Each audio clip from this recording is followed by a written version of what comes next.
con la sua protezione vi accompagni lungo il percorso e possiate davvero vivere una giornata tranquilla, serena, gioiosa, di pace, di amore. Nel nome del Padre, del Figlio e dello Spirito Santo. Amen.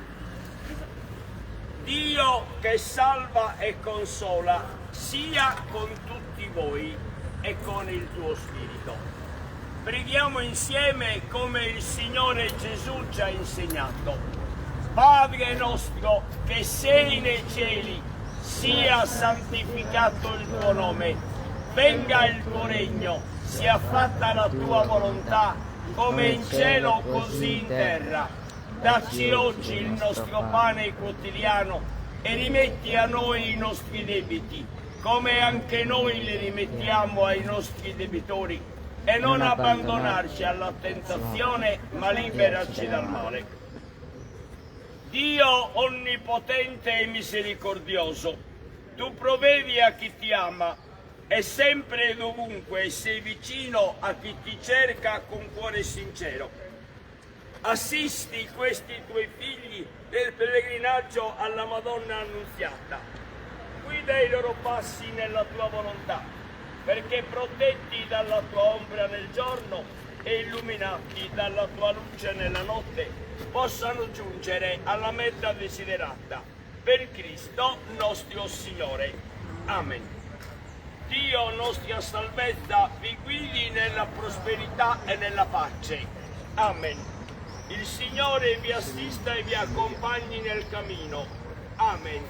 Con l'aiuto del Signore giunga felicemente a termine questo pellegrinaggio che iniziate nel suo nome. Amen. Ravviva in noi, Signore, nel segno dell'acqua benedetta, il ricordo del nostro battesimo e la adesione a Cristo, via, verità e vita.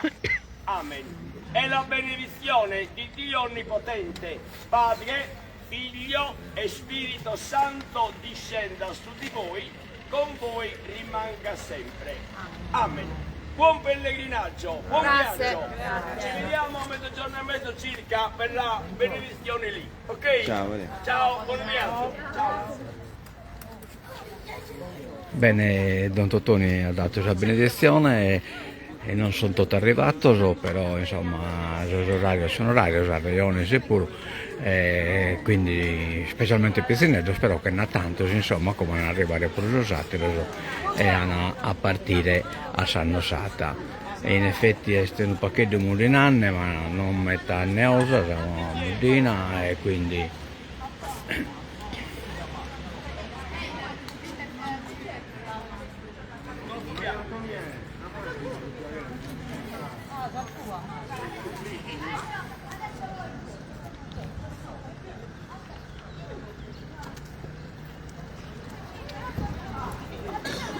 pronto a partire, insomma, poi dopo torniamo a riprendere dopo un attimo.